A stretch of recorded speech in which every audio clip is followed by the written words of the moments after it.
Welcome to the Dice Gods. My name is Hydra, and today we're going to be taking a look at the new British starter force, the Comet Armoured Squadron, for Flames of War, specifically for the Bulge British book that's just been released by Battlefront Miniatures.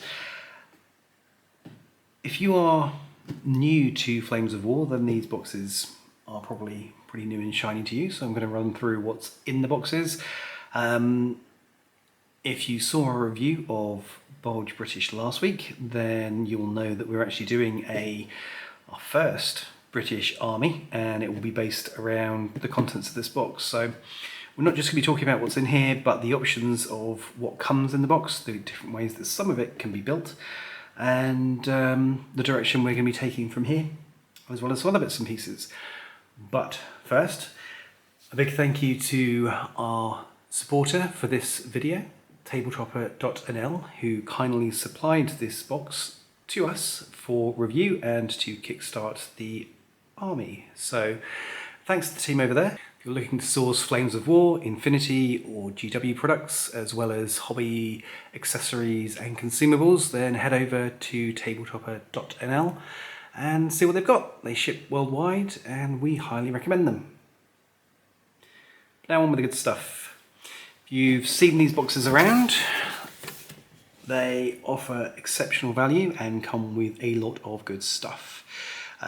As you can see here, we have 13 tanks, 3 transports, a set of tank destroyers, some artillery, as well as all the goodness that you need to actually get these on the tabletop and play the game. So let's start with the less exciting bits. As I say, this box comes with the small size full set of rules for Flames of War. This is everything that you need to know to play the game. If you have starter sets or you bought any of the 2-player starter sets, you've got this. If you've been in Flames of War for a while, especially with the current version, you've probably got about 15 of these kicking around the place. They are, that said, very, very useful, especially for newbies into the game, so you do have your full set of rules in there. In addition to that, we have the Start Here guide. In here we have the instructions of how to build everything, how everything goes together, what everything is, in case you're not familiar with British armour troops. This crucial bit of how to base your troops. We'll cover that more in a minute because that's really important in the game. And the suggested way of putting these guys together. How many points it is and that kind of thing. So you can then look at how you can expand too. It's a good little primer, worth the read, and handy if you've never put together Flames of War miniatures. Also find 2 sheets of decals for the British on there, which should be more than enough. In fact, to build different types of unit depending on which part of the British forces you want them to represent. And the unit cards, so all of the stats that you need to play the recommended units which are in the game, sorry, that are in the box. So there are different options of ways you can build this that aren't in these cards, so just be aware of that one. Then we have a guide covering the different formations which are available in the Bulge British book, a little primer on movement orders and different support units which are available as well. You can buy a full set of unit cards as well. It comes in a very handy box like this, which has all the options in. These days, these are kind of useful if you've already got the miniatures and you're just getting to a new version of Flames of War. But actually, as a new player, they're kind of handy because not all of the boxes that you're going to buy come with the cards, and playing with the cards is much easier than dragging the book around. These aren't in this box. These also from Tabletop were given to us separately because I just like having all the cards. So if you do decide to build in a different way to what they recommend, you can get the separate cards as well. So just be aware of that one. So that's the less exciting stuff. That's the paperwork, done and dusted. let's talk about the fun stuff. Let's talk about the plastic crack. So we'll start with the Cromwells. These are, according to the guide of how they want you to put things together in this box, used as HQ additions for a Comet formation. So you have the ability to build these in what's called a Cromwell CS, which uses this gun, or there's the 75mm, if I remember correctly, gun here. So you do have different ways you can build these depending on which particular loadout you're going for. The book recommends the box recommends the CS version. That's absolutely fine. Lovely detailed miniatures. If you've not seen these before, as you can see here, they're incredibly nicely detailed, and they go together super well. You have space where the turret goes here, and on the ring, on the actual chassis here, to replace the pin arrangement that they come with magnets. So if you want to magnetize these, you can, but if you don't want to magnetize them, then you just put this pin to the bottom of the turret and poke it in. It's a personal choice, but it's nice that they come pre-made with the ability to switch out for magnets. So that is your two Cromwells.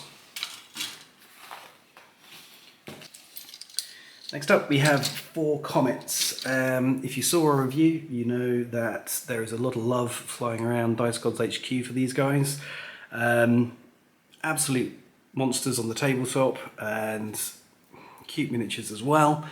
So looking forward to building them. Again, magnet friendly, nice and detailed. These only actually go together one way. There's one weapon option and one way to put them together. So there's no debate on those, but you've got 4 of those guys in this box, which will form the backbone of your Comet formation.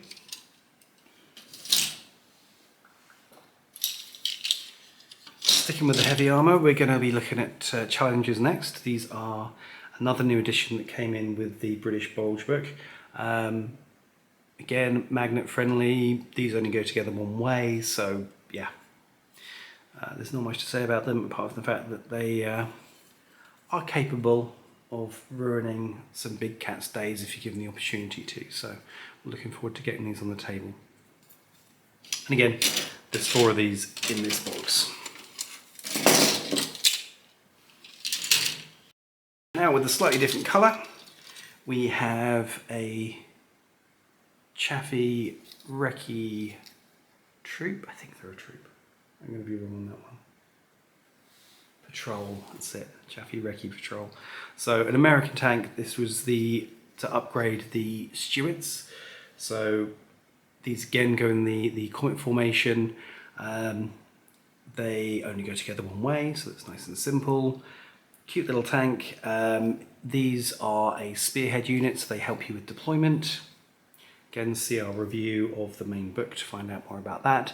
But you can tell they are designed originally for the US side of the game, because they're in this darker brown, which a lot of the US stuff is, as I understand it. But yeah, we have 3 of those to make our patrol. Next up, we are going to have a look at the 2 archers that come in this box.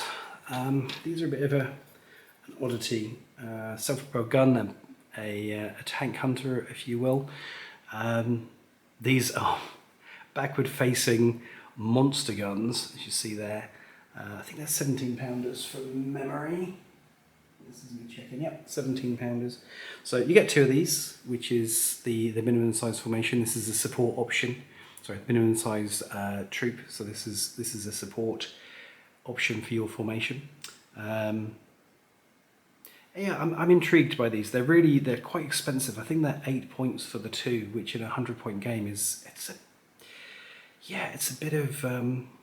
bit of points cost, especially for a vehicle which can't move and shoot and doesn't have any machine guns. So it's purely got the big chunky gun.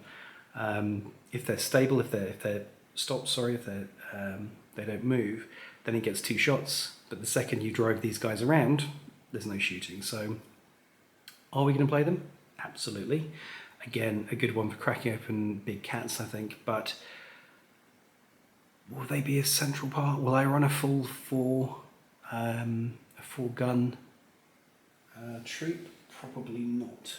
I think they're just too expensive. I mean, miniatures again, the detail as ever beautiful.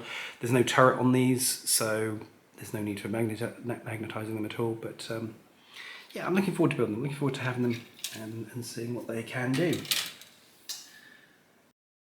Next up, we have the infantry, which come on these two sprues. With these, you can make a 7 rifle team unit. Platoon, sorry, to use the correct term.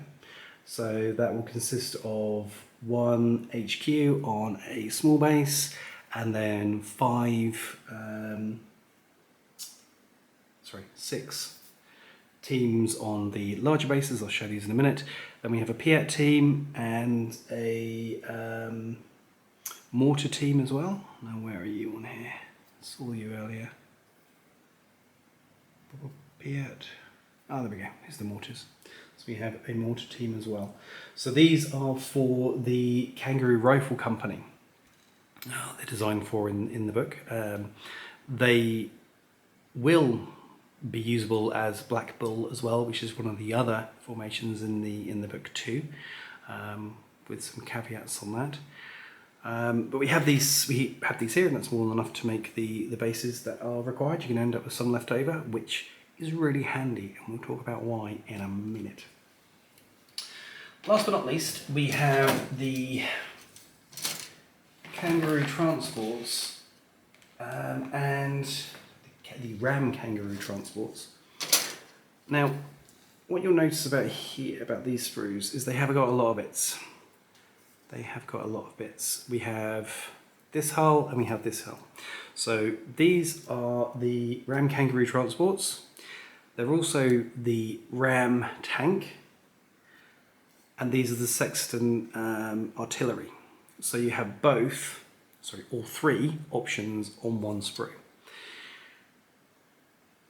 In the recommended build for this box, you will, of these 5 sprues that come with it, be making 2 Sextons to get 2 artillery pieces, plus the remaining 3 will be turned into Ram Kangaroos.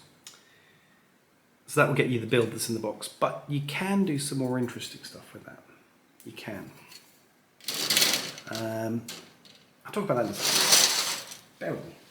The last thing to show you is all the other ancillary bits and pieces, the accessories that come with this. So we get a nice bag of bases. So you have the 4-hole ones, which are for your larger teams. You have 3-hole ones, which are for your HQ team. So you have to have an HQ team with every platoon. So there will be, as it is laid out here, 6 large ones and 1 small one to make the team. And then we have a mortar and a Piat. So they go on the 2-hole ones. And that will be your infantry teams. In addition, you get more goodies. We have a whole bunch of what looks to be CO cast, I'm guessing, or similar type material. British artillery crew. So nicely detailed. These are for the Sextons, if you use them. They're for the archers. They're also to go in the Ram Kangaroo, because it's got a hole in the top, so you have the guys sort of poking out and seeing what's going on. So you've got to go with the rifle there, is obviously for that. So I guess these are the Ram Kangaroo crews. And then, yeah, look, these 2 guys, I'm guessing, are the drivers for the archers. And yeah, so those go for that. Last but not least, last baggie we're going to open up, or fail to open up in point of fact, is a whole set of commanders for tanks and similar. So these are the guys poking out the top of the hatches of all of your Cromwells and Comets and all that good stuff. So we have plenty of those. You will never want for tank commanders if you play Flames of War. There's always spare going around. So yeah, that's what's in the box. It's, yeah, phenomenal. It's great value. If you look at how much these parts would cost independently, you are making a hell of a saving buying this. But there are some changes that we're going to make to the loadout of what they recommend in this box. The first thing that we're going to do, going to be shoving everything out of the way, is we're going to buy this box again. We're actually going to buy 2 of these boxes because I love making tanks, apparently. It's the thing that we adore. By doing that and doubling up, then we start having a lot more options of things that we can do with having full formations. So at the moment, the Comet formation that this is decided to be based on can't have a full complement of Comets. You only get 1 troop and the HQ of Comets, and then outside of that, you're on to the Chafees and Cromwells for the HQ and support. If you get another box of this, another 4, then what you can actually do is build an HQ of 2 and then 2 troops of 3 and have a full formation there. Add the Chaffees in as a support option, and what that gives you is a much more robust formation because you have more options and you have more filled boxes, which is great. But what else are we going to do? We're going to do a bit of shenanigans when it comes to the Ram Kangaroos and the Sextons. First of all, I'm not going to be building any of the Sextons. I prefer the Priest. It has a little bit more kick to it. Yes, it's more expensive, but that is the direction we're going to be going. What we're going to be doing with our Ram Kangaroos is we're going to be making, when we have the full 2 boxes of, that will give us 10, we're going to make 7 of them. That will enable me to have a full Ram Kangaroo platoon with all the infantry and 3 Ram Kangaroos. And again, the same again from the second box, we've got a full two platoons. The next, or the last Ram Kangaroo will then be for the HQ, because I actually have 2 spare 3-man bases. This is what you will need to make this work, and there will be enough spare infantry on 4 of these sprues that I'll be able to make the full complement of the 7, the P-out teams, etc. With all of this. With the way that formation works, that will then let me field that full formation of infantry with all of my black box obligations fulfilled. Yeah, I'm ready to roll. In total, with the, this is looking through the book, that formation with the Ram Kangaroos will come in at 25 points for what will be, 18, 20 stands of infantry, which is a fairly robust formation to take to the field. As I say, these infantry stands can also then be used for Black Bull, but for Black Bull to work you would need universal carriers. I won't worry about that for now, but so buying 2 boxes of this and this will get you full formation of Ram Kangaroos. It'll also get you the full formation of Comets. It does leave us with 3 of these guys left over, which we can make the Ram tank out of, and 3 is what you need for a troop of them. So we're going to end up with a support troop of Rams as well to field, which is kind of cool. So yeah, getting 2 boxes, an extra couple of these, and we've suddenly got a really, really flexible range of options. I will be adding in some other bits and pieces, but I'll walk through those later. But for now, as a starting point, if you only buy 1 of these boxes, it's a great place to start. It's a fantastic place to start with this.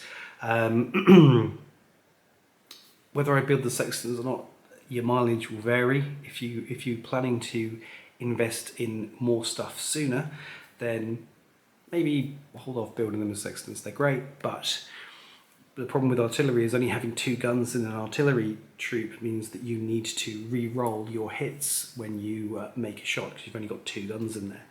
As soon as you get beyond that, as soon as you get to your 3s and your 4s, that stops being an issue. So only having 2 guns is actually, their value is much lower than having more. So but I definitely would build the round Kangaroos for the infantry. I think they're a really interesting way to get reliably across the board, quickly across the board, and then give your infantry some support when they get there. But for now, that is the extensive, detailed walkthrough of what's in this box, and a little bit of chat about where we're going with our plans for this. Hope you enjoyed it, and look forward to more reviews and more information about what we're doing with our British Army coming soon. For now, if you did enjoy it, please like and subscribe and hit the bell. Thanks as ever to the Patreons who support us and keep the channel growing and help us develop and move forward. Thanks again to Tabletop.nl for their support today and the support of this series coming up. We will see you again soon.